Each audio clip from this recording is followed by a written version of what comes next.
C'est aujourd'hui la journée mondiale du refus de la misère, une initiative née en France il y a 30 ans et dont la raison d'être n'a jamais été aussi criante.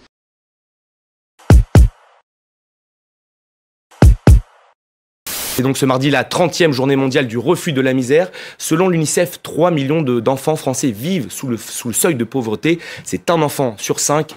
Il y en a un qui est content, c'est le lobby pharmaceutique. Vendez de la malbouffe, ça crée des maladies, du diabète, du cholestérol et du cancer. Pendant ce temps-là, évidemment, je gagne des milliards d'euros à vendre mes médicaments. Aujourd'hui les amis, on va parler des graines, car les semences sont à la base de notre alimentation et un maillon capital dans le développement de l'humanité. Les graines doivent donc passer des tests, il y a même des spécialistes pour les recruter. Arrête! Aujourd'hui, on va prendre les meilleurs d'entre vous. Je ne veux pas voir un maïs qui dépasse. Je veux voir la même taille, la même forme et surtout la même couleur de partout. En règle générale, quand on donne de l'argent à une personne dans le besoin, on lui demande quelque chose en échange. Faut faire des efforts, hein, mon vieux, parce que moi je vais pas pouvoir vous aider.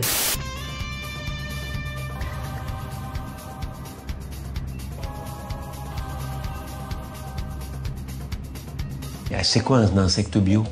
Il leur donne à manger des carottes bio et des céréales bio. Ah d'accord. Ce parking est en apparence tout ce qu'il y a de plus banal. Pourtant, le sol produit de la chaleur. Cette chaleur provient de la combustion des déchets ménagers et circule par une multitude de tuyaux en dessous du bitume. Un quart des Français se disent désormais défavorables à la vaccination. C'est presque 4 points de plus qu'en 2014.